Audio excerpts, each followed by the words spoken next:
Good evening. Sorry for the late start. Welcome to the Wednesday, March 20th meeting of the Chappaqua Central School District Board of Education. The board has been here since 5. First we had an audit committee meeting, and then we're in executive session since roughly 6 p.m. Can I have a motion, please, to reopen the public meeting? I move. Second. All in favor? Aye. Please rise for the Pledge of Allegiance. Here.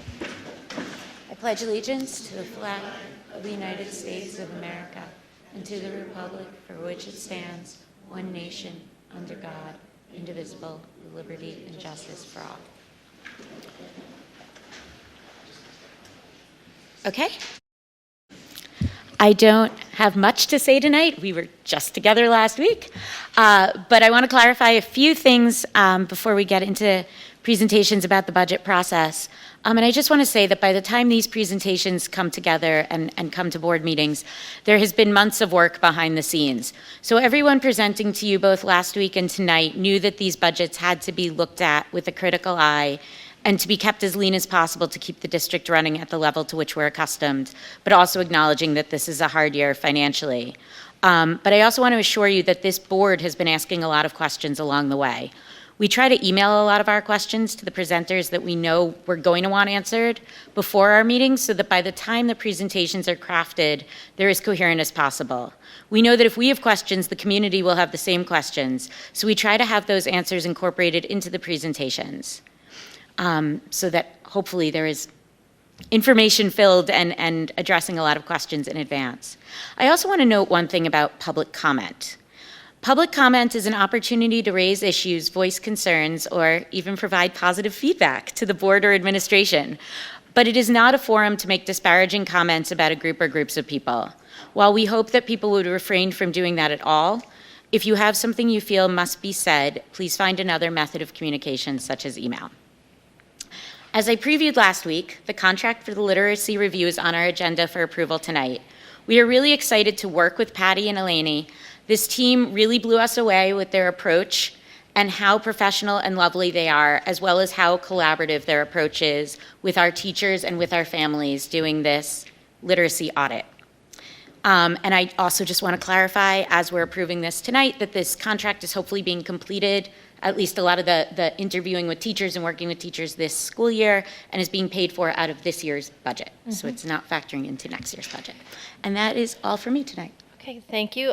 So before I begin, and we have a lot of great grants on the presentation, the community update this evening, I just want to also comment on public comment, because I spoke to a parent last week very upset that I didn't address comments made regarding Islam that were said during the public comment period. And while I respect and I understand the law, and I acknowledge people have a right to attend and publicly express their views, I just want to reiterate that it's important that we're all mindful of the diverse array of families in our community, each with their own faiths and beliefs. And I want to say specifically to our Muslim families, you are valuable and your children are incredibly important in our schools and as members of our school community. And so I want to reemphasize that the most effective avenue for addressing concerns about the curriculum or what's happening in your child's classroom is through direct communication with your child's teacher or the building administrator. So I did want to share that, and so thank you for giving me the time to do so. And so now we're going to move into the community update.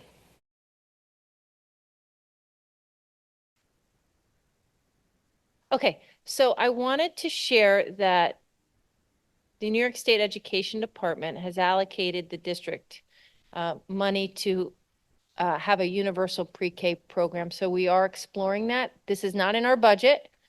We're not sure we're going to be able to do it, but we are in the first steps of trying to figure out if this is something that we could offer to families. And we already know where we would run it. We would run it in the annex building in Grafflin, but there's a lot of unknowns. But we do have an RFP posted to help us figure out how to begin exploring this process moving forward. So I did want to share that publicly with the understanding that we're not prepared to answer any questions or give any additional information other than we are looking at this as a possibility for it to occur at some point during the next school year, which may not even be in September. So but just know that we're going to continue to update the community on where we are with this process. It's very complicated. There's a lot of steps that we need to take outside the district to make this happen, to get the appropriate documentation. But we're in the first step of this process. Okay, so now, Adam, did you want to talk a little bit more about our science of reading RFP and then our consultants? Yes, if I could. The RFP process actually went through 2 rounds. As the board knows, we were unsuccessful with the first round after several interviews, and then relaunched the RFP. And then through the second round, the Board of Education interviewed several firms, and we ended up picking one. So you'll see on your agenda 5.12 Theory Practice LLC. It's going to be $65,000 for their review. They have assured us that they can conduct the review this school year, so we can take it out of this school year's budget, and we'll have the review completed by June 30th, which is important for professional development and planning that can happen over the summer. So I just took a screenshot of a couple of the pieces of their proposal that I thought would be helpful to the board and the community with regard to how they're going to approach this review. They have assured us that they're going to use surveys. They're going to do focus groups with a variety of stakeholders, students, staffs, parents, et cetera. They're going to do walkthroughs of our building. They're going to do some longer observations of quite a few classrooms, and they're going to work with our science of reading literacy team of teachers that we've put together. So we anticipate that they'll be presenting to the board later in the spring with regard to their findings. And before we, oh, okay. Before we go into our CSF grants, as you know, at the last meeting, we talked about how we were having our girls flag football team, and we received a donation from the New York Giants that has a lot of different equipment that the team is using. And then we just received a check for $1,500. So that'll be on the next agenda. So we want to thank the Giants for their support. And so you can just kind of see some of what was sent to us in the mail that the girls have already started using. So it's exciting. Right? Yes, I think some of them were with one of the quarterbacks on the team. I don't know enough about it, but I saw a picture and it looked great. Okay, so now we're going to move into our traditional grants. I'm going to give the clicker to Adam. Great, thank you. So we have our co-chairs of the CSF Grants Committee, Kamal and Todd are here. They're going to come up to the mic in just a minute, but I want to go through the grants that we hope you will approve tonight. And there's quite an impressive slate. We have Insta grants that you approve pretty regularly, but then there's also a formal grant process for the larger grants that teachers can submit to the CSF team. They go through these grants with the administration. There's a vetting process. There's a couple of rounds of review of these grants, and eventually the CSF board votes on these grants. So these are the donations for this year's larger grants. Is for a Bell television and audio studio kind of redesign. As we've seen, Seven Bridges has a pretty sophisticated studio, as does Greeley. Bell's studio is not nearly of the same level. So this is a grant for $120,000 for the furniture and the equipment that will bring Bell up to the same level as some of our other secondary schools in the district. So that's the first CSF grant. Thank you for that. That one was written by Mr. Curtis, Ms. Moskowitz, over at Robert Bell. The next grant, written by our Greeley Science Department, is so we can build a sea urchin habitat. This sea urchin habitat will be used by several of our science classes, but this grant will provide a lot of the kind of hardware that we would need to create this, kind of think of like a fancy saltwater fish tank where we can support sea urchins. And sea urchins actually use quite a bit in science for a variety of studies that the high school students can do there. So this grant is $12,500, just over $12,500. The next grant is to create a piano studio at Horace Greeley High School. Neil Walker submitted this grant. As you can see, just over $26,000. This is a pretty amazing place, and it was interesting to read through the proposal. The idea here is that the students' pianos, we can teach piano and keyboarding in the room. You could walk in and not actually hear any pianos being played because the students are playing in their own headsets, but they can actually listen to, and the teacher can control who's hearing what. So the teacher can play for the whole class to hear, or individual students can play for each other, and the teacher can control that through the control board there. Obviously, if they take the headphones off, they can also actually play the piano so they can hear each other without the headphones on. So it's a pretty neat, so it's a pretty neat system. I've actually been in classes like this in other school districts, and it's kind of interesting to see lots of kids playing their pianos, keyboards, but not hear them, but they can all hear themselves and hear each other depending on what the lesson is. So thank you to the CSF for that grant. I think it's going to bring our music program to the next level. And then 5.7, you'll find a science research grant. Our science research students, you can see the boards, and we've had so much success. I know you've seen our students standing next to these project boards where they present at various competitions. We've been using project boards that are actually made mostly of cardboard. Our science research teacher, Jerry Zupan, would like to make those boards out of wood so we can reuse them. So this is actually a grant for some supplies. Our students are going to build these boards, but they actually need the supplies. So you can see a prototype over there on the right side, and then kind of our cardboards that we've been making. The students have been doing a great job with just their cardboard displays, but we think this will be able to, we can reuse them and it'll kind of lift the level of that presentation. So you can see that grant there for just over $8,000. And then the next one, 5.8, is for robotics. We actually bought quite a few pieces of robotics when we opened up the STEAM building, but this is to kind of refresh a lot of those supplies, modernize them, replace some that have fallen into disrepair or been lost or used over the years. And so this is a $12,960 grant by Nick Ritter and Andrew Taylor. Mr. DeBellis is here in the audience. I'm sure his crew will also use these supplies and benefit from this grant. And then the next one, 5.9. This is an incredible grant. This is an electric car. And this electric car is actually one that comes with a curriculum. It's designed by a company called Switch. It's a Switch car.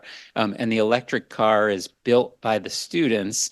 And after it comes with a whole semester long or year long curriculum where the students build the different components, and then it can actually be deconstructed and rebuilt the next semester or the next year, or we could just give it to Dr. Ackerman to drive in the Memorial Day parade. Or Mr. Block will be driving it around the athletic field. So we'll see how that goes. But it's an incredible opportunity. It's a $78,000 grant. And we think it's really going to bring the whole STEAM building experience to the next level. We'll get that project deck up and open, and pretty soon we'll have an electric car on it, which is pretty neat. You can see the courses there to enhance the engineering, robotics, industrial design courses. Yep, those are the grants. So maybe I could have our grants chairs. If you want to say a few words, come on up to the microphone. Thank you.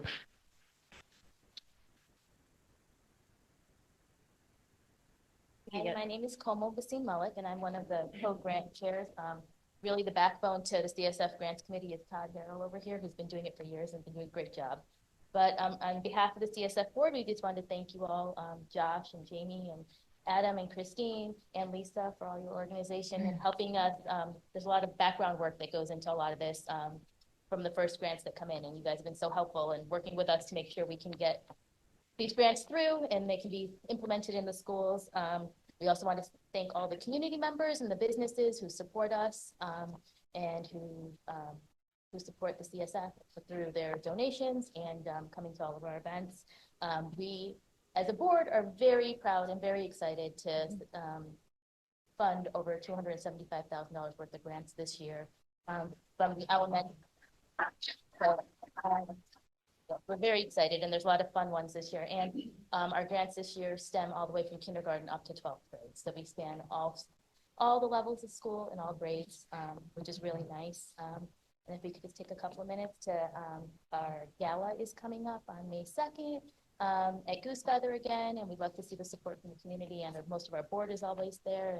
And it's really a fun event, and we just want to thank you guys. Thank you so much. Well, thank you. I mean, the thanks really goes to CSF and to the work that you guys have put in continuously, not only for this slate of grants, but for all of the grants that you've given to the schools over the years. And we thank you so much for your work. I have so many questions about the sea urchins, but I will ask those another time. But these all look really amazing. And it's incredible that our students can have these opportunities to work on such forward-thinking curriculum and projects. And we couldn't do it without the CSF and these grants. So we thank you. And our students thank you, even if they don't know from whence these magical projects appear, but we know where they come from and are really appreciative. I've been lucky enough to be the liaison this year from the board, and I've got to watch this all happen over many weeks and months over the school year. And I just want my colleagues to know how comprehensive this group is that goes through these applications with a fine tooth comb. There's a lot of questions. There's a lot of back and forth. So they don't take these applications lightly at all. And I can see how much time and commitment that the foundation puts in. And I just want to express my own appreciation for that. And also thank the teachers. I know how much work and time it takes the teachers and administrators who actually apply to these grants, not knowing that if they may be approved or not, because it just, I was on the CSF board and I had the pleasure of working with Todd for a very short time, but it's a lot of work on all sides and all ends, and, teachers trying to push themselves also to think and be innovative of how can we serve our students in a different way and more exciting ways. And I think it's just a testament to show that, when schools and schools and community members and foundations and everybody who cares for our kids work together and come together and work collaboratively, thinking, talking through everything and what is the best way to serve our students, I think things like this happen. And I'm really proud of that, and I'm proud of us. So thank you. Okay, thank you. And thank you to the CSF. Appreciate you. All right, so I just want to announce the tent is on the agenda, which means if you have a senior, the end is near. And so we are always excited when we put this, it's like we've reached a milestone. So this is on the agenda for your consideration tonight. And so we have a lot of activities happening between now and spring break. And I think the most notable one is that we have the Addams Family taking place. It's starting tomorrow here at Horace Greeley, which is why we're in this room. And then we have a bunch of performances. And on Monday night, we have our PTA budget forum. I'm not confident we're going to have a meeting next Wednesday, but we'll make that decision on Monday because it doesn't sound like the governor's office will be prepared to sign a budget. And so I'll just continue to communicate out with our families, when the next meeting would be where we would be considering a budget for your adoption. So our next budget forum, though, will be, or opportunity to ask questions on the budget from the community, will be on Monday night, and we'll tape that so people who can't attend can certainly watch it. And we have an a cappella concert next week as well. So at this point, I'm going to turn it over to Mario, who's going to do the facilities budget, and then Josh will continue on with the presentation. Then we'll come back around to some of the questions that we had from last meeting. So can you move the clicker down? So welcome, Mario. And to move forward on this is excellent. Good evening, everyone, and thank you for having me here. I'm going to present our proposed facilities budget for 24-25. Within this presentation, we'll go over some general information regarding the facilities department. We'll go over some projects we have planned with the transfer to capital plus in-house projects from our own budget. We'll discuss sustainability, security measures we're taking, some savings we could make in this department, as well as finally actually seeing the proposed budget itself. So Tropical Sun Schools is a community for learning. Studies all over have shown that school facilities affect health, behavior, engagement, learning, and growth and achievement. I believe we're very lucky to be in this district. Our facilities are definitely top-notch, and I think the correlation between our facilities and the students, faculty, staff goes hand in hand. So the mission and goal of this department is to keep that going. So here's some basic info regarding the facilities department. I'm actually not sure if everyone knows how big this district actually is. So on a daily, we maintain over actually close to 1 million square feet and over 200 acres of land. Our operations are roughly Monday through Friday, 15 hours a day, with weekend use averaging anywhere between 8 and 10 hours. Now, most people in this room are very familiar with this district, and I think those are underrated. I think we're pretty much open 24/7. We have events here constantly. So That being said, we have 54 total workers in our department, 10 of those being supervisors. Those supervisor titles would be head custodial worker, senior custodial worker, and we have a maintenance foreperson who is district-wide. 6 workers in our maintenance department that report up to the pole barn, and 37 cleaners and custodians throughout the district. In this district, each cleaner custodian averages a section of about 30,000 square feet a night, which is well above the average of Westchester County. Other school districts similar in this size are averaging around 22 to 23,000 square feet per worker. We do have a current shift at Horace Greeley High School that is Tuesday through Saturday. That shift will change Wednesday through Sunday as of July 1st. So again, it's a big staff, but it's a big area to take care of on a daily. With that, to heat, cool, and bring fresh air into all this facility, we have over 675 pieces of HVAC equipment. This equipment constantly needs a preventative maintenance plan and a replacement plan as well.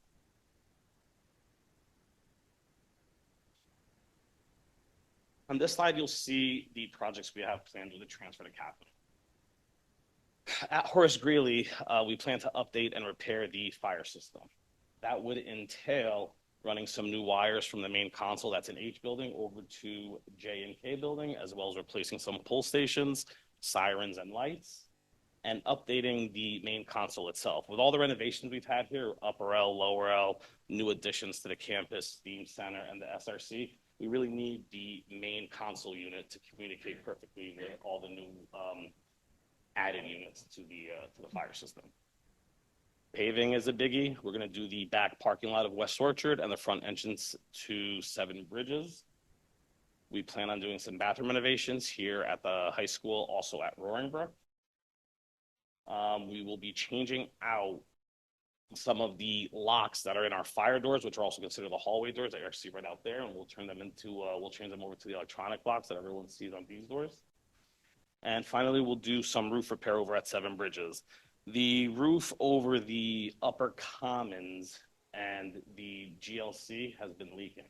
So we plan on performing the same process we did on the gym roof that really helped the situation, which is applying a polybright top coat, which water seals the roof and therefore fixes the roof completely. So we'll have no more leaks in the upper commons and the GLC at 7 Bridges. On this slide, we have some projects that we'll be doing in-house and out of our facilities budget. So at every school, we'll screen down the gym floors and apply a new finish coat, with the exception of West Orchard.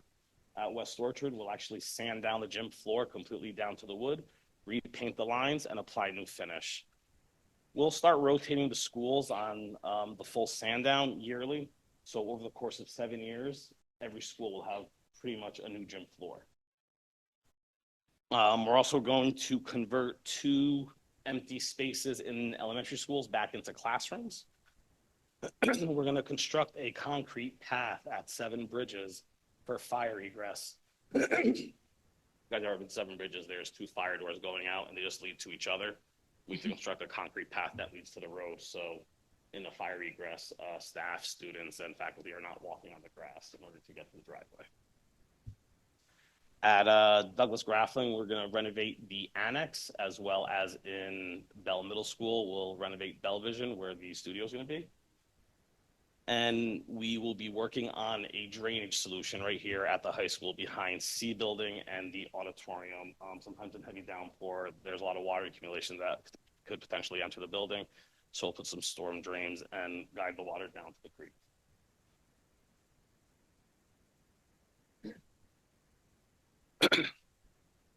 Sustainability is, we take it very seriously in this department. So a great thing is that we actually just purchased our first fully electric vehicle last month.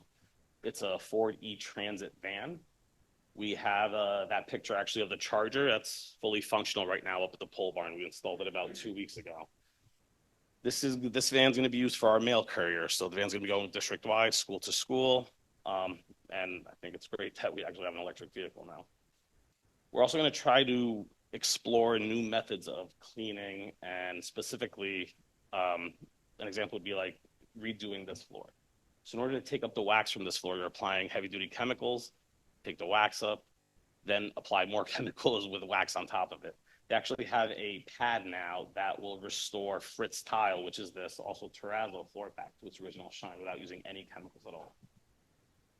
We are going to explore solar options and bring electric to certain places that don't have anything, which some garages and storage units that we have district-wide. Are we good? Yeah, keep going. All right, saving money, always important in a budget discussion. We plan on lowering fuel costs and electric costs.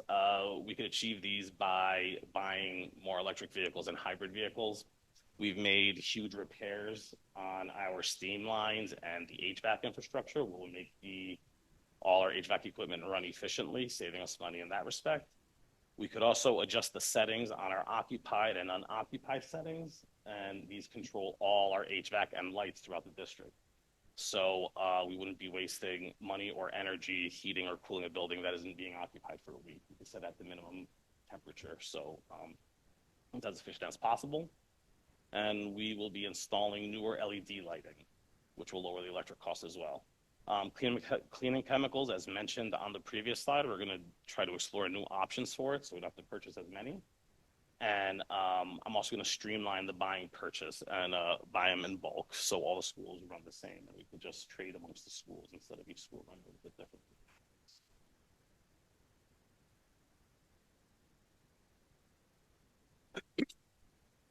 Contract with vendors is huge. We actually just signed, with the help of Josh, we just signed a contract with our HVAC company, which is Atlantic Westchester, with an all-inclusive maintenance package for our HVAC equipment. Signing that contract was an instant savings of a little bit over $75,000 the minute we signed that. So that was great. With a fully staffed, now that we're fully staffed, finally, we haven't been that in a while, we could actually perform more in-house projects instead of having all our projects contracted out. A few examples of that would be the Grafflin Annex, Bellvision, and the drainage behind Greeley. When there's a staff shortage, unfortunately, we just can't do those in-house, and they have to get contracted out. The implementation of the new shifts within the department will actually have somebody here on a regular shift on Saturdays and Sundays, which that shift would be 6:30 to 3 p.m. And that would help on overtime costs here at the high school. It will also help our community groups that like to use our spaces. And we thought about, once our bathroom is functional, we want to make sure we have that open on Sunday. So we need to have coverage to support that.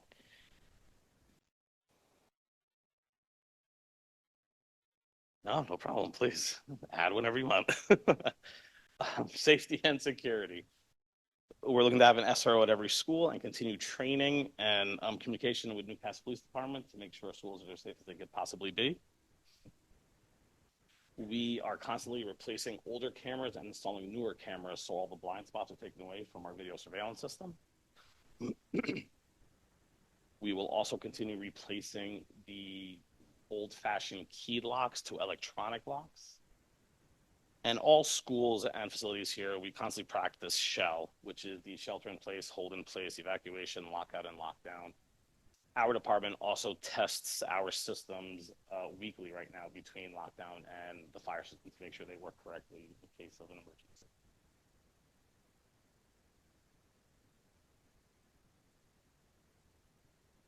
We're also looking to install 2 electronic locks on 2 perimeter gates that we have around this district, specifically at Graffling behind the playground and right behind the bleachers here at Greeley. This will allow us to schedule when they're locked and unlocked and monitor who goes through them and who doesn't. We will be installing a security gate behind Horace Greeley between J and L building. This was recommended by all our security consultants, that was our weakest point of security, that gate that's back there now. So this would be a new one installed.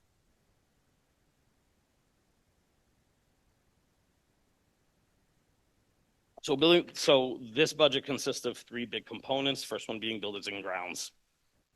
The variance is an increase of 21%, mostly associated with the SRO salaries. But we've tried to offset that number a little bit, and we reduced the proposed budget in 4 different lines. which would be heating, fuel, natural gas, electricity, and equipment rental. We feel that we could achieve those goals by all the statements we made prior with sustainability and the economizing of this department.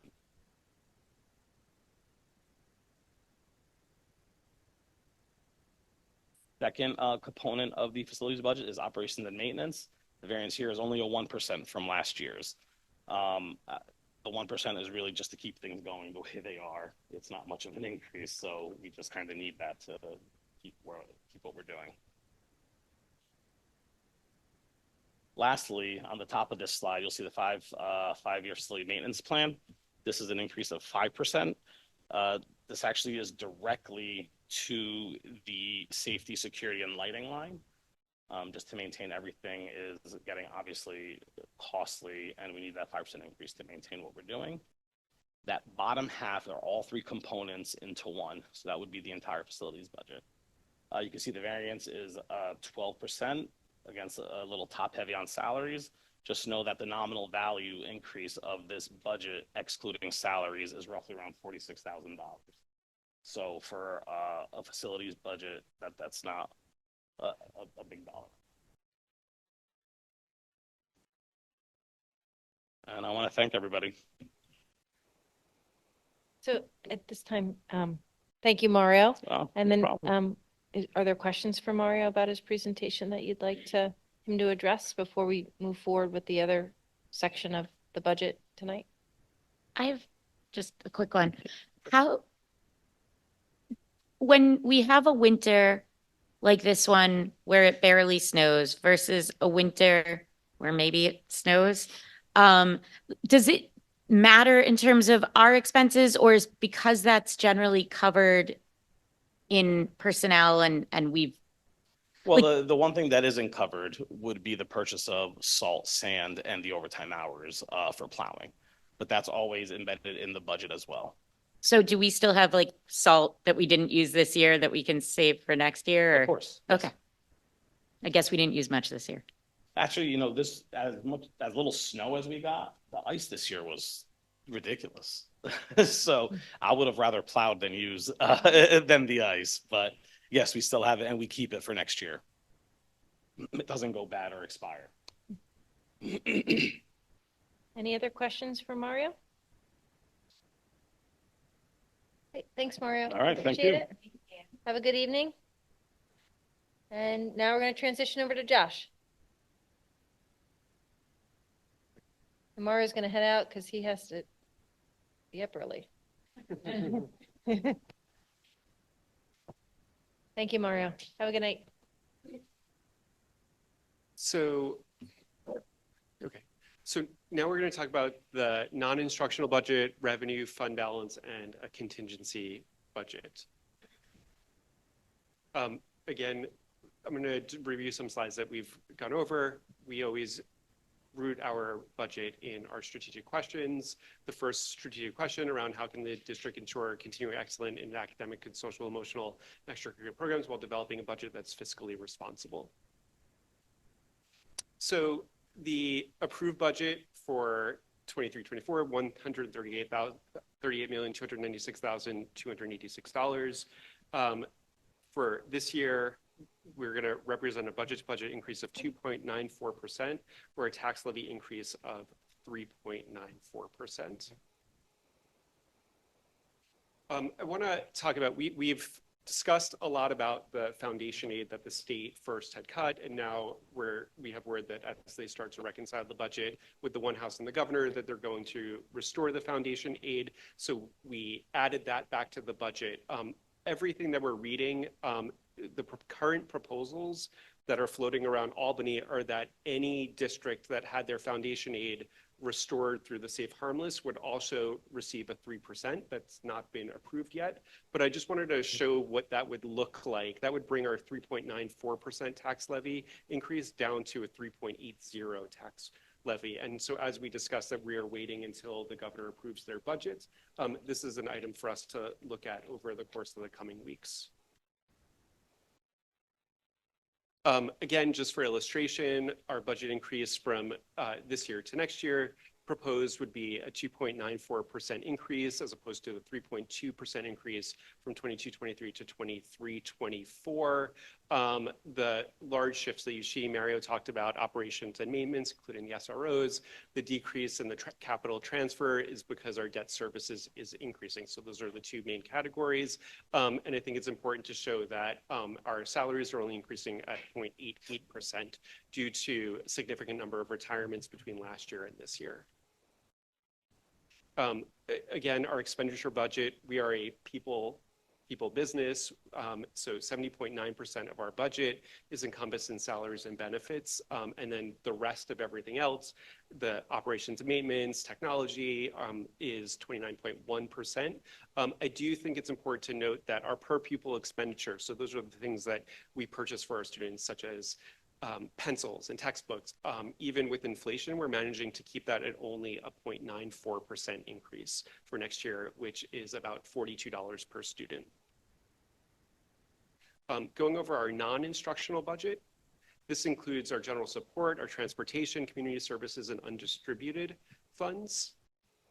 First, in general support, that includes the Board of Education, Central Administration, our finance and auditing, our legal services, buildings and grounds, O&M, and special items. So Board of Education, a lot of these, you're going to just see some small shifts. So as we're analyzing where we're spending money and where we're budgeting, we made some shifts of money. So there's going to be some small pluses and minuses. So you could see in the district clerk funds, we've been spending less in there, but more in the district meeting. So that shows a little bit of a shift there. And that money other money was shifted into another budget code. In the chief school administrator line, we see a slight increase of 2.41% due to salaries and benefit increases. In the business administration and our auditing, again, you see a slight increase in that. Again, that is due to salary increases and benefit increases. Mostly everything else is remaining flat. There's a couple things that shifted lines, such as we're using BOCES for some services that we weren't using previously that we were purchasing elsewhere. Our auditing, we show a slight decrease. That's just due to negotiating the contracts with the auditors for the following school year. Legal, HR, leadership development, public information, slight increases in those, again, due to salaries. The public information, we increased the contractual line of that slightly, just because we've showed that we've been spending money in our public relations department, and that's in terms of printing pamphlets, contracting with Parent Square, and a few other things for communication. And that's really what's in that line, is just communicating with the public. And then in special items, I do want to make note here that this line item is increasing by 8.23% or $150,000. This is due to our insurance company, NYSER, increasing our premiums by 20%. And this is happening to every school district, which is most school districts that utilize NYSER. And business administrators, myself, our region, we have had weekly meetings with them to have a discussion around this. There have been some previous years that we haven't had any increases.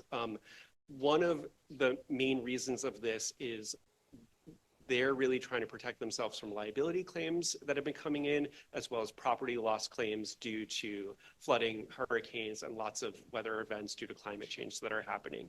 And that's really their piece, and they're trying to hammer that home. They're also changing our policy slightly, and I'll talk about that in a little bit. Transportation. Chappaqua Transportation provides our transportation services. We also have a contract with a charter bus company. Our contract with Chappaqua Transportation only goes up by CPI, which is that 4.13 amount, and that's what their contract states for next year, and that's what happens there. We transport our students. Our board guidelines, which are well below what the state guidelines are that no K-8 student will walk more than a half a mile to a bus stop, and our 9 through 12 students will not walk more than a mile to their bus stop.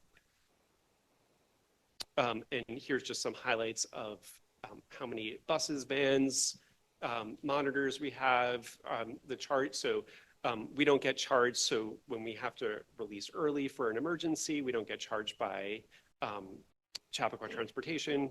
And we don't get charged for in-district runs between 9 and 2. So if kids are going for a field trip between schools, and we don't get charged for any injured students between 9 and 2 as well. Community service, and this is the census that we provide. We've just seen that we predict that next year we'll have a little bit less of a cost of that. It's $6,000, but it's a large percentage. Undistributed funds, and these are our benefits, our debt service, and our interfund transfers. This here, 1.9 million, increasing by 6.56%. This increase is due to ERS and TRS both increasing about 2% next year. Our health insurance is increasing by 5% next year, which is actually well below what other consortiums are experiencing right now. But the larger increase is due to that all retirees that qualify for benefits from us move from the active to the inactive line, and that poses more of an increase than just the 5% on this line for us. So that's why you're seeing that percentage higher.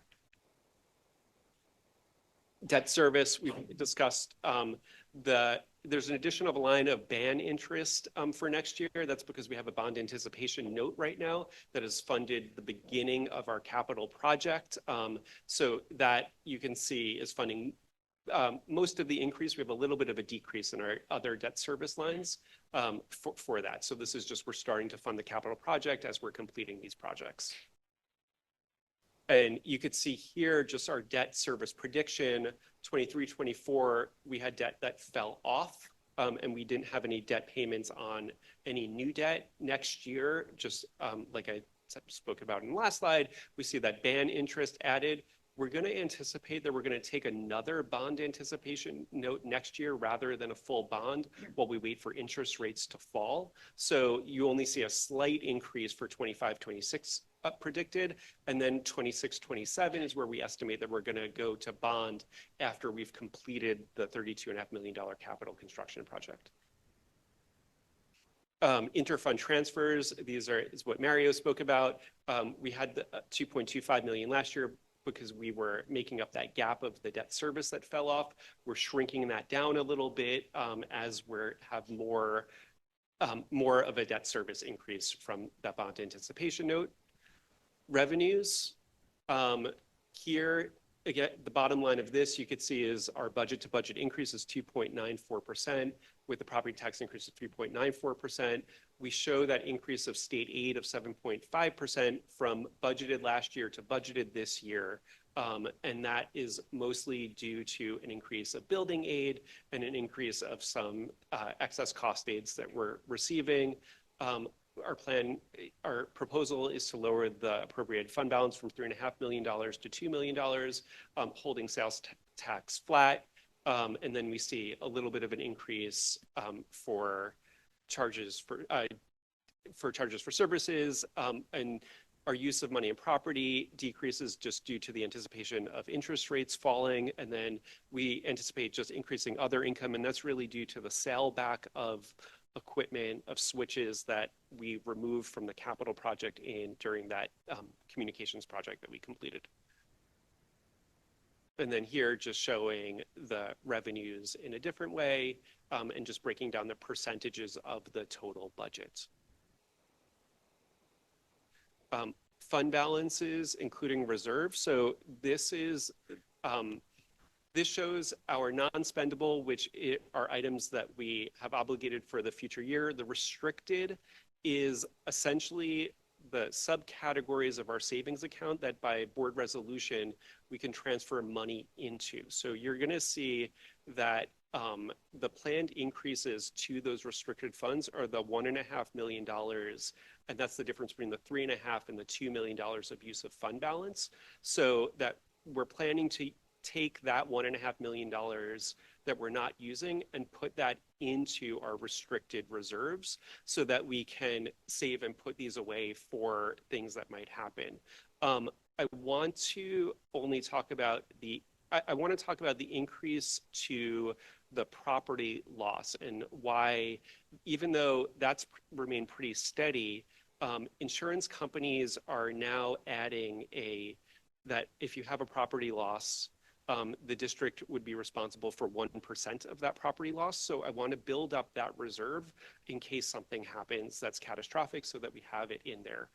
So that was the plan change to our NICER plan that I want to make sure that we have reserves available. God forbid something happens to one of our buildings so that we're prepared for that. So it doesn't take a budgetary general fund hit for those things.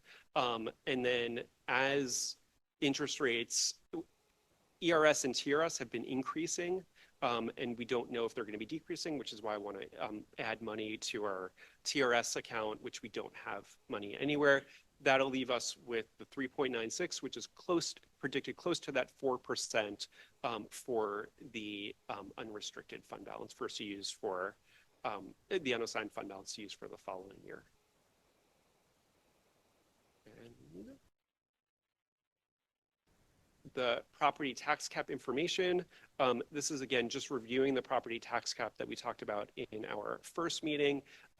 In order to get the top property tax cap levy of 1.81%, we used our prior year's tax levy. We have no growth factor in the school district part of the taxes that come in. We add on we subtract out capital expenses, debt service, and building aid from the previous year. We then have the new starting year. We multiply by 1.02, which is the lesser of 2% or CPI. Add back in this next year's capital expenses and debt service, subtract out the building aid, and we get the tax levy limit of 1.81%. Here is just, again, the same slide that we had showed in the previous. Our tax cap levy of 1.81% or about 2.1 million. What our proposed tax levy for 24-25 is 3.94% or around 4.7 million. And then here's the worksheet. So this will get posted online for those that want to see the spreadsheet of how we came to that calculation. So a contingency budget, right? This is something that we are required to present as part of our budget process. So on the 21st of May, the voters will vote. With an override budget, if 60% of the voters or more approve it, the budget's adopted. If less than 60% of the voters approve the budget and it's disapproved, the board has two options. They can go right to a contingency budget, which I'll explain what the components of that are, or the board can choose to adopt a second budget, and there would be a vote on June 18th.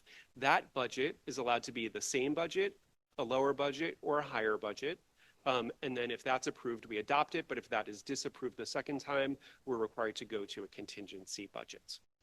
A contingency budget is, again, when voters reject the proposed budget, either once or twice, the tax levy may be no higher than the prior year's levy.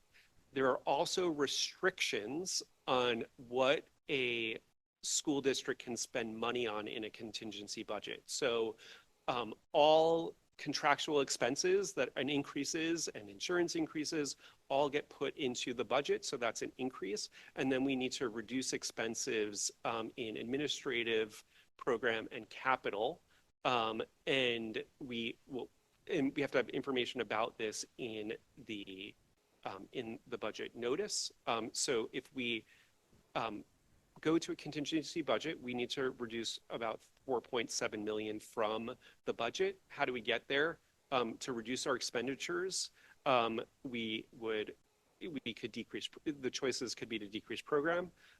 You are not allowed to purchase new equipment in a contingency budget. So all equipment lines would begin to zero out unless they're emergencies. You are not allowed to use transfer to capital. So any of the projects that Mario proposed wouldn't be permitted to happen. And then the other option to get to that 4.7 is to increase the use of fund balance and reserves. Here is the voter information, and if anybody has questions, and Lisa sitting here, she can check your voter status. She's in from 8:30 to 4:30, and you can email her or call her. Here, right, registrants must be United States citizens, residents of the school district for 30 days and 18 years of age to register to vote. And then here, register on or any business day up to 5 days prior to the election. Applications for absentee ballots can be obtained from the district clerk or from our district website. And then here are the qualifications for those. We have one open seat for the Board of Education for a 3-year term. Those applications need to be to Lisa by the 22nd of April. There's a list of qualifications. These are posted in the first budget presentation and will be posted on the budget information from this presentation as well. But again, if you'd like a petition or you have any questions, call, visit Lisa, or send her an email. And questions? If there are questions on what Josh just presented, we can answer those, and then we can go into the follow-up from the last meeting. So, can I ask you a couple? Couple things. The nicer insurance company situation, they don't sound very nice, first of all. And are they the only game in town? Do we have to use them? So NYSER is a nonprofit consortium for schools, and they're a New York State reciprocal insurance company. And we have a board that is business officials from across the state, and they insure any and all schools in New York State that apply. We can go to RFP and find insurance from other providers. They would be private insurance companies, and they would assess us as a risk, just like they would assess any other business that they would be assessing. NYSER also provides us with other services for free, such as asset audits and a variety of other, and they've represented us in lots of different ways over the years. So can we go to another service? Yes. So what my recommendation is, we are working with our business officials to determine if, as a collective, we should look for an RFP of multiple school districts together to examine the costs of a different company to do that. We are also trying to work with our NYSER board on understanding the financials and the fiscal limitations that they have, and understanding the increases that they're passing on to the school districts. So the short answer is yes, we can. We're trying to look into that, what is the most fiscally responsible thing to do. We have a long history with NYSER also. So when do you foresee that happening? We are in consistent talks with each other right now. I don't have a timeline yet for when the group will get together and look for an RFP. We're going to have another meeting in a couple weeks to discuss that. But obviously not before the budget. Yeah, no, it will not. This will not be, because we're not going to be able to go to RFP. We're not going to be able to look at it before the budget, before May. Okay, and then just for the benefit of people who are watching who might not have all of the background knowledge on everything that you talked about, can you give everyone like a really quick explanation of fund balance and debt service in case people are unfamiliar with those two terms? Sure. So debt service is money that the voters have approved for capital projects that have happened in the past. So the previous bond that did our instructional space projects, and the one that we're currently doing right now for our for infrastructure projects.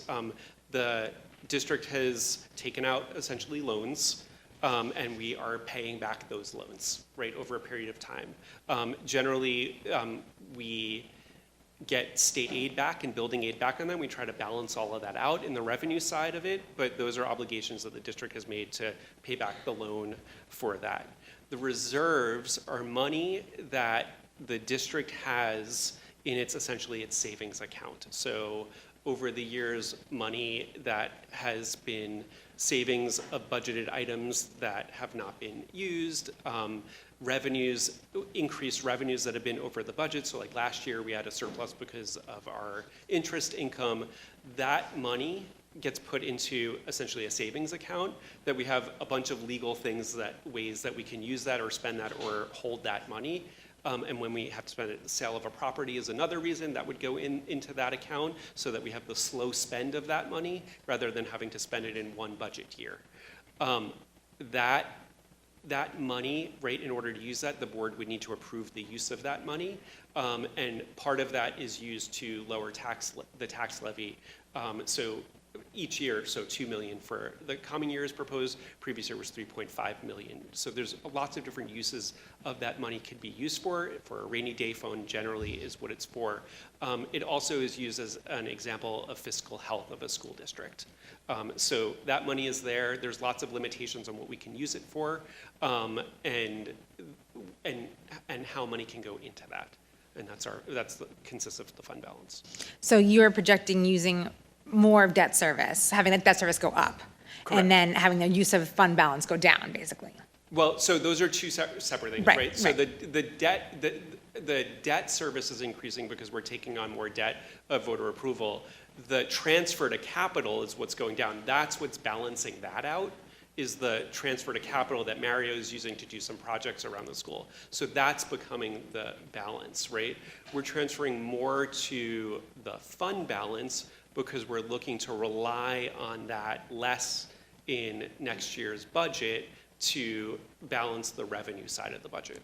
Right. Okay, I think that is all of mine. Thanks. Sort of relative to Alyssa's bond question, interest rates certainly off the highs, Josh, but like, I feel like we're in a new paradigm here where relative highness is a little bit stickier than obviously 5 to 10 years previous. So is that going to change the calculus in any way as to when we go to bond, or that is, so you are sort of noting that, and I mean anticipating rates coming down, if that were not to be the case, that would sort of push that project out? So it wouldn't push the project out, right? Because we want to get... Right, but raising the money through debt. The question of how we raise the Sure. funds is in question. So if interest rates were really, really low right now, I would go down, right? And I would collect all $32.5 million. There's some components. So this is a moving target that you're keeping close tabs So on. now we're keeping because interest rates are so high right now, we're keeping a really close watch on our expenditures of the project, and we're only taking out a bond anticipation note, which is as much money as we need at the current moment. Mm-hmm. And then we're going to roll that, it's essentially a year term, and we're going to roll that over again so that we can wait until interest rates come down to go to the full bond. In an exogenous circumstance where rates sort of crater, I'm not anticipating that, but we that's something that we're constantly tracking. Okay. Yeah, and we have fiscal advisors that look at that and contact me in lots of different situations so that, for instance, they might say to me, we think rates are pretty low right now. You should look to take out your bond anticipation Mm-hmm. note for next year, right? So they're monitoring that and contacting me. So you're not stuck in the ground. This is a dynamic process. Mm-hmm. Okay. Yeah.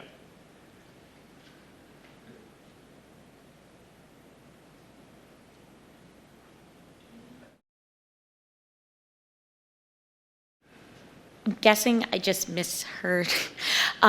With CPI, and I think you said that the transportation contract is tied to CPI, is that right? Mm-hmm. And that's going up 4.13%. Yeah. Right. Because of CPI. Right. So, but isn't that the same CPI that's factoring into our levy limit, so which is much lower than 4.13%? Well, the levy limit is capped at the lower of 2% or CPI. Right. Oh, so we get the bad version when it. Right. So the number of CPI, and it's a very specific number that we use for our transportation contract. So let's say we use that number, right? 4.13 is higher than 2%. We can't. Right. That's where I was getting confused. Yep. Yeah. So. All right. So it would be better if we could actually use the higher of CPI or 2%, because then we'd be at 4.13. Yes. And we'd be within our levy limit, and we'd be fine. That would possibly be within the levy limit of our budget.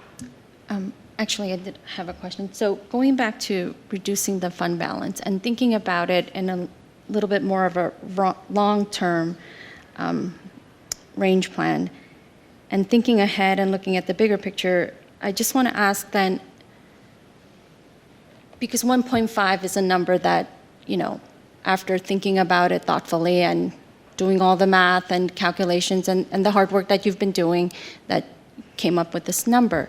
But it's not a set number, right? It's not something that we have, right? That's not the set number. And then I guess also is this the year to reduce the reliance on fund balance, right? I think that's Right. sort of the question. So there are two reasons that my advice would be that this is the year to do that. The first is that we want to make sure that our fiscal health is prepared for the next bond anticipation note, for the bonding, that we maintain our AAA rating. Right. For that. That's one of the biggest pieces of it. The other piece is that if you look at our restricted reserves, right, we need to replenish some of those, right, in case something happens. So that $1.5 million is a pretty calculated number and to look at to maintain that fiscal integrity that we have. Right, so then I guess if it was, let's say, 1 million instead of 1.5, would that bring our AAA rating down? Yeah, Just like that, or right. I'm not sure, so I'm just asking. I don't have a crystal ball of that Right. piece of it. If that number is, would, potentially after we go to bond, right, like that would Right. do that. This goes back to, that's the slide that I had where it showed that our fund balance being at, around 13% and not the 20% that we're looking at and being below the state average. This brings us up closer to that, right? So are there options that are a steady growth? Yes. I do think that my recommendation would be that we reduce it from 3.5 to the 2 million so that we could start to grow that as quickly as possible. No, which is critical, and it is important, but I think sometimes people sitting at home or here or myself, you just wonder, like, how flexible are we in closing the gap if we're just looking at fund balance, or as one of the ways, right? Without increasing revenue, right, otherwise, or decreasing expenditure. So, thank you. So in terms of the follow-up from last meeting, I know that Jamie and Josh have information to present. So Josh, you're going to just go over the elementary sectioning again, right, and enrollment? Oh, I have the So going over some information. So some questions that I've been getting is about this. If we go over the tax cap, does that impact my STAR, basic STAR or enhanced STAR? I have called the tax collector, the controller's office, as well as the state tax department, just to make sure that we have this 100% correct. The STAR and basic STAR and enhanced STAR, there's no tax cap requirement from a school district. So no one's STAR rebates or reductions are affected by a school district going over the tax cap. There was, and I'm hesitant to put this up there was a property tax relief credit that expired in 2019 where eligible people received an additional check back that was linked to their STAR rebate that did have a tax cap requirement on it, but that expired in 2019.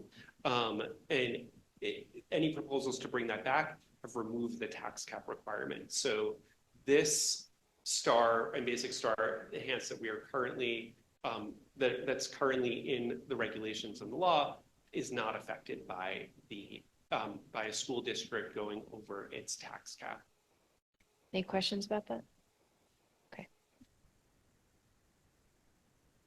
So there were questions about elementary school enrollment, and I updated this to based on our kindergarten enrollment, so you'll see that in the third slide. I broke out a slide of grade level by school so that you could sort of see how cohorts are moving through the schools.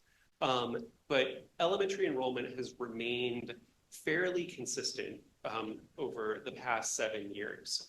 But what I wanted to make sure that I emphasize so that the 24-25 within our elementary school guidelines of class size, Grafflin, we would have 22 sections.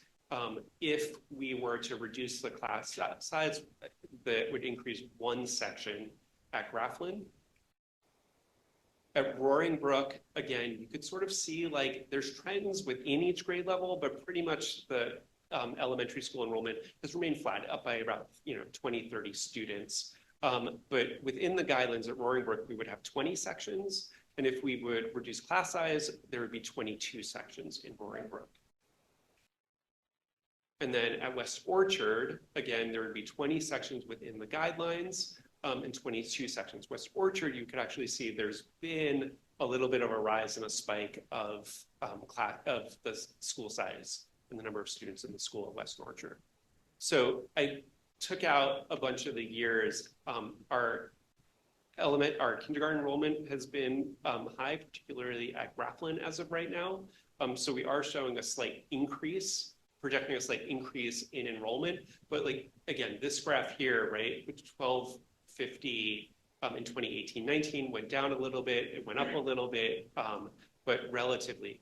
But I do want to make sure that I mention that if we remain within the guidelines, and I think this was part of the question, we would be reducing 2 sections. We might need to have one for contingency, reducing 2 sections at our elementary school, but our class size, if we reduce it, we'd be adding 3 sections. So that's how we get to the +3 sections. I just want to be clear, we would do that for retirement. Right. You don't have anyone We don't. who are currently in positions that would be saying that are big excess. Any questions about that before we transition to Jamie's slide on our OHI students? Okay, Jamie? So when we were together last week, I shared a slide that had the number of students that we had in each of the educational classification categories. And what I showed was that in other health impaired in 2021, we had 124 students classified as other health impaired. In 2022, we had 115 students. And in 2023, we had 129 students. So you asked for me to break that out by grade, which I did here. What's a little bit tricky about OHI is that there are lots of diagnoses within that category. So it doesn't completely tell the story of what's happening with our students, although there does appear to be a story to tell here that in elementary school, as our students move through the grades, that increases. At middle school, as students move through the grades, OHI increases. And we see that a little bit in high school with the exception of 12th grade. Any additional questions on that? Thank you. Do we feel like this is mostly, I know that 2 things that can be captured under OHI include ADD or ADHD, but also some students with anxiety be classified that way as opposed to under emotional. Do we have a feeling for whether it's one of those 2 diagnoses, whether it's a combination of those diagnoses, is something else? Do we feel like this has been steady, or is this also sort of a post-COVID?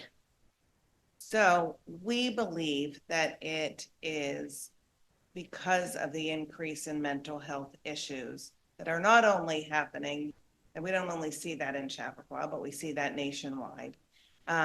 We think that elementary tends to be more students with ADHD. Middle school tends to be, you start to see some anxiety. And then high school, you see a more complicated situation. You might also have in other health impaired students who have not yet received a diagnosis of autism, but they're seeing some characteristics of that. You might also see some speech and language challenges that, you know, at the early grades, it's hard to kind of tease out what's happening. You need to see how how things progress before you land on a more definitive diagnosis or learning challenge. Okay, so then we are just going to remind everyone where we are with our budget calendar. You gotta move the clicker, Josh, because there we go. Great. Yep. Okay, so now our next meeting, of course, is on Monday on Zoom. And so we'll be presenting just important pieces of the budget for the community, a broad overview. And then again, I feel like the next meeting on the 27th is likely to be canceled, but we'll make that decision on Monday. I want to see if something happens between now and then where maybe the state finalizes their budget. I'm not sure. And then you could see in terms, so there will likely be another meeting, most likely between March 27th and April 8th, where we'd be presenting the budget for the board's consideration for adoption. And then you can see that our budget vote is scheduled for May 21st. And again, if you could go to the next slide, our budget form will be sending out the link so our parents can access it next Monday. And we remind our community, if they have comments on the budget, to certainly send that to us. We welcome those comments. We appreciate people taking the time to write to the board and to me and to Josh to share your thinking. And I want to thank everyone. I want to thank Josh and Mario for presenting this evening. And that is the end of our budget report and the superintendent's update. Great, thank you. That brings us to committee reports. Well, we had the audit committee earlier today where our auditors, Naraki Smith, went through their initial risk assessment for us for the year. We're in good standing. There are always things to work on. You want your auditors to find things that you can improve upon, and they did so. And we are pleased to see the responsiveness that Josh and his team have to all the issues that the auditors have found, and continuing that partnership going forward. Haley, do you want to speak to facilities? Can you? Sure. So we had a facilities committee meeting yesterday. And actually a lot of what Mario presented on tonight is what we covered in the facilities meeting. It was a lot of updates on sort of where we are in the bond project, what we're doing through capital, transfer to capital this summer, which he went through, so I'm not going to again. And just highlighting sort of where we are, where we're going, where we are in the SED approvals, and that's been the biggest sticking point and probably the only thing that wasn't really communicated out through Mario's report, is that for any capital improvements, we need SED approval. And they've changed the process so that they have to do it all themselves now. There's no like third-party help. You can't. So it's taking forever is the short version of the story. Things that used to take 6 weeks are taking 6 months. So we are still going to get done this summer, everything that we have to get done this summer, because we knew it was going to take too long. So we put things in very far in advance of actually needing the approvals, but they are finally starting to maybe come in so that we can do that really sort of urgently needed roofing work and such this summer, and make sure that our buildings are watertight. So the process is rolling along, and that's where we're at. We had a CARES committee meeting yesterday as well. And the first thing we did is talk about the revamped Unity Day that we've done in the district. We had it in December 7th and 8th, over 2 days. It was more, it was better received, and spreading it over the 2 days, and the programs were really joyful, and the kids really seemed to give us a lot of great feedback on that, on those events. So we're having our second Unity Day on April 11th and 12th. Some of the speakers are going to be something called the Bridge Project, cross-cultural conversations, and Steve Goldberg is also doing his a modification of his talk for 5th through 8th graders, and we are also putting holidays on the bottom of the calendar for next year, so all the teachers will know, even if we don't have the school day off for a given holiday, the teachers will know where the start of all the holidays are, so they can be mindful of tests and homework on the start of holidays. And then we talked about something new called the Profile of a Greeley Graduate that we're working on, just the different distinct things that we want everyone who graduates from our schools to have in their repertoire and their wheelhouse as a graduate from our school system. And so we are just beginning that process to define what those various items would be and talk about all the distinct things that we will hope that all our kids have and they've gleaned through all the years of our curriculum. Alyssa, can I just add a little bit? Yes, So, please. The DET has been working on changing our skills and attributes to actual literacies to better represent the work that we are collectively engaged in with our kids through grades K through 12. And so the CARES committee did some revisions based on our initial work, and we'll be sending our literacies out to the faculty at our superintendent conference day for their feedback, and then to the wider community before we present them to the Board of Education. This is part of our strategic planning process. So thank you, Alyssa, for bringing that up and allowing me to just add a few more comments to preview for the community that will be asking for their feedback at some point, most likely in late April, May.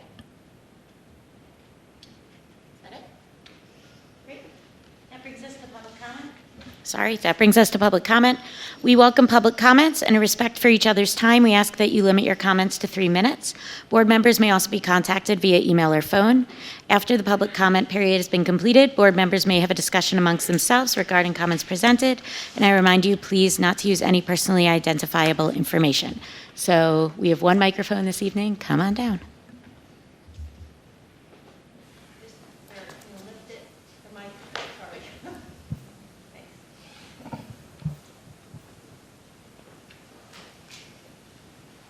Good evening. My name is Barrett Flom, and I appreciate what Hillary said at the beginning of the meeting tonight, and I hear what you're saying. I also appreciate the time that Josh and Mario took on their presentations tonight, but I do need to respond to Matt's comments made about me during the last meeting. While I may not have the title of member of the Board of Education, I have the most important title, Mom. And even if that makes you uncomfortable, and feel like you need to mock me for not winning an election, I will always continue to show up for the kids in this community. And guess what? I've been very successful at that a couple times. You can ask the over 100 additional students and their families at CCW and Healthy Kids. I don't need to be on the board to get things done or to do the right thing. I'm going to keep advocating no matter what. So don't you dare try to tell me that I can't raise concerns because I'm not a member of the board. Not that I need to justify myself, but I'm actually extremely qualified to review budgets. I'm a former corporate bankruptcy attorney who clerked for a federal bankruptcy judge. I know what fiscal responsibility looks like, and I know what giant big red flags are. And even though the board isn't paid for their time, and I understand that, as you pointed out, you are an elected official, which means you do have a job, a fiduciary duty to adequately review budgets and look into red flags. I will not be silenced, and I will advocate for what's right, even if you're going to mock me. I've always been respectful at the board meetings. You can ask anyone that was here last year. I always forcefully but respectfully advocated. And I will continue to do so, as I have since this proposed overtax cap budget was announced in January. I request that the board not adopt it. I ask that the community vote no on it, and for any community members who have concerns to raise them now. You can come to meetings, email the board, call them before it's on the ballot. It's important for our voices to be heard because they're spending our tax dollars without asking sufficient questions. Thank you.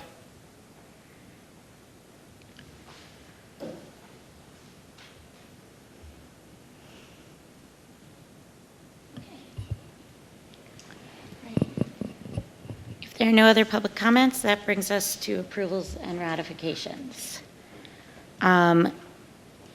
Can I have a motion, please? We can take 3.1 through 3.3 together, please, which is the minutes, accepting the minutes of the March 6th, March 7th, and March 13th minutes and work sessions respectively. I move. Any questions or concerns? All in favor? I recommend 4.1 instructional as presented. I move that we accept the superintendent's recommendations under 4.1. Have a second? Second. Any questions or concerns? All in favor? All right, just want to acknowledge we've appointed our new varsity head football coach, Dylan Clark, who's a graduate of Greeley. So I want to welcome him to our athletic program. Normally, we don't move on, or I don't recommend 2 coaches for the new school year, but because of the nuances that are involved with preparing for the season, it's important that I think we move forward and appoint our head coach so that he can start meeting with families and students about getting ready for August. So I thank you for moving on my recommendation this evening. I want to welcome Dylan back to Greeley. That's So- exciting that a Greeley grad is Yes. coming back. We love when people come back. And so I recommend 4.2 non-instructional as presented. I'll move that we accept 4.2 as presented. I will second that.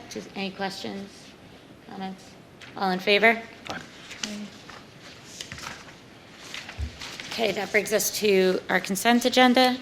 The use of a consent agenda permits the Board of Education to make more effective use of its time by adopting a single motion to cover those relatively routine matters which are included.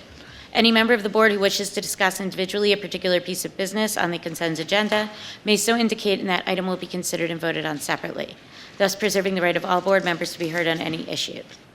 As a preliminary matter, does anybody want to remove anything from the consent agenda? Okay. Tonight's is a fun consent agenda, actually. We have all of the donations that were outlined in the community update, both the football donation and the incredible array of CSF donations, as well as the tent rental and our literacy review contract. So all good stuff in there tonight. I will move the consent agenda, which is 5.1 through 5.13. May I have a second? Second. Any questions or comments? Just a thank you again to the CSF. Yeah, it's great. All in favor? Okay. That is actually the last of our business on this agenda. So the notice of future meetings is TBD, right? If the state gets their act together and approves a budget, we'll be. Did you do number 6? There's nothing there. Got it. I didn't sign any contracts. Oh, okay. Yeah, I see that on mine. Right, but there's nothing actually on there. Oh, okay. I think usually we delete it and it didn't get. Okay. So we'll keep you posted. If the state has finalized their budget, then we will meet next week. If they have not, we'll see you after the break. If we don't see you next week, I hope everybody has a wonderful spring break, or the way it's looking, third winter break. And if that's the case, we'll see you back in April. And check out the school play. It looks like they're doing a great job. Can I have a motion, please, to adjourn at 8:37? I move. All in favor? Okay, we are adjourned.